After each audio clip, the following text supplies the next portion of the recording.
Brisbane and the new runway. When did Airservices Australia commence and then finalise the standard terminal arrival route and the standard instrument design, departure design for the new parallel runway integration into the Brisbane Basin airspace?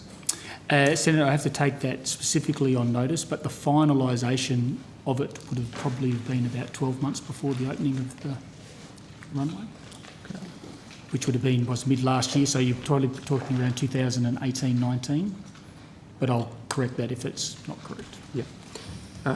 And when was the decision made to adopt a closed star model in preference to an open star model utilising radar vectoring to final approach with a dedicated director position?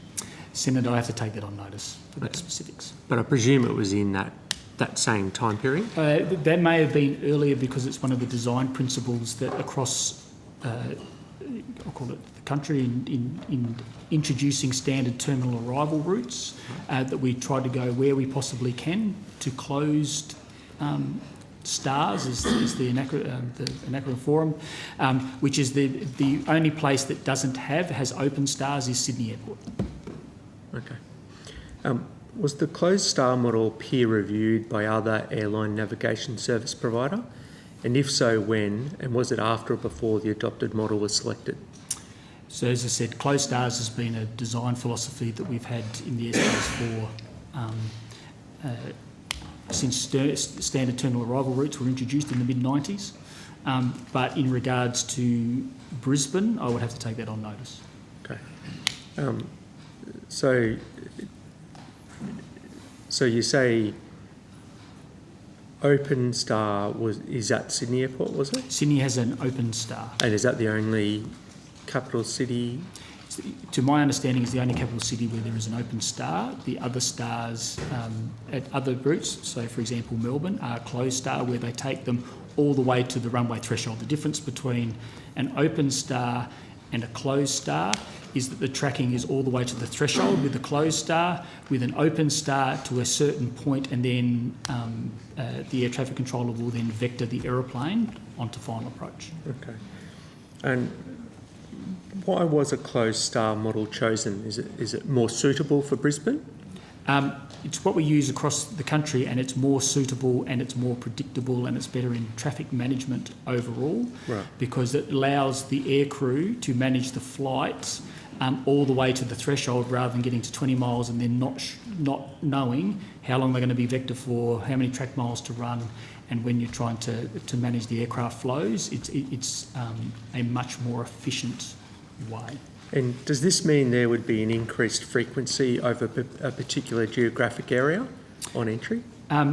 Potentially, yes, because they're on navigating that the aircraft will navigate within closer tolerances rather than being vectored where the tolerances are undefined. So it potentially would impact the noise of residents under the flight paths? Yes, yes, it would, in the sense that it would mean that there's more frequency. However, that's balanced with an open star environment where you affect more residents as a result of spreading the noise rather than having it in the same place on a regular basis. What research was conducted amongst other airline navigation service providers about the airspace design models for independent and dependent parallel runways? So I have to take that on notice. Okay. We have had the United Kingdom's National Air Traffic Services come and review them on time to time, but I'd have to take it on notice for the specifics. Okay. Thanks for that. What input did the Brisbane Airport Corporation provide as far as a preferred model of operation for the use of parallel runways? Senator, I'd have to take that on notice to go back because, Senator, having parallel runways has been around for Brisbane for sort of 20 years, so that sort of decision was made at that stage. And the difference between dependent and independent parallel runways is the distance between the runways and how they operate. When they are a certain distance apart, such as in Sydney, where it's only about just over a kilometre apart, they have to be operated in what we would call a dependent mode, which means that it's treated like it's one runway. So if you've got aircraft on final, you have to stagger them technically, even though they're on different runways, because it's treated like it's one. When they're independent, it means that you can operate them as two separate runways. And so that's the difference between dependent and independent. So I'd have to go back and check. That's not a recent decision. Okay. Were consultants used by Airservices Australia in the design of the parallel runway airspace, and were any of the consultants used recent Airservices Australia employees? Senator, I would have to take that on notice. Okay. And how does this design process differ from recent development of new airspace? Senator, can I ask a clarification there? I'm not quite sure. So in terms of the process that was gone through with Brisbane, yep. And the design process, how would that differ from the development of other new airspace in regards to... Flight paths for a runway? Yeah. No real difference, Senator. Okay. So there's a sort of standard process that you would go through? Yes, which... for clarity's sake, this was the Brisbane runway, because it's been around in the sense, I think the environmental impact statement was done in about 2004, I think it was, because they had to reclaim back out to the bay and the reclaiming, so that was done earlier. This was our first greenfields new runway in since the Sydney runway in the mid-90s. So it was a process that was conducted through the 2000s and the teens. And the basis of what we've done is that what we're replicating now for the potential new runway in Melbourne, the potential new runway in Perth, as well as for Western Sydney. Okay. Were other options considered for the parallel runway airspace design?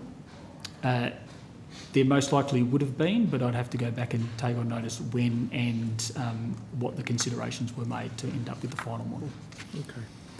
Okay. Just some operational performance questions. What proportion of flights in the 10 p.m. to 6 a.m. overnight period, this is in regards to Brisbane, have been directed over the base since the new runway was opened? Senator, I have to take the specifics on notice. However, where weather conditions permit, we are trying to do over the bay operations as much as possible, not even just during the night time period, but also during the day. Okay. I've got a series of questions about that that are pretty specific. They might be best to be put on notice, specific I think, answers, if that's yeah. Okay. I'm happy to leave it there. Thanks, Senator Chisholm. Unless there are any other questions for Air Services, I think we are right to let you go with our thanks. Thank you very much.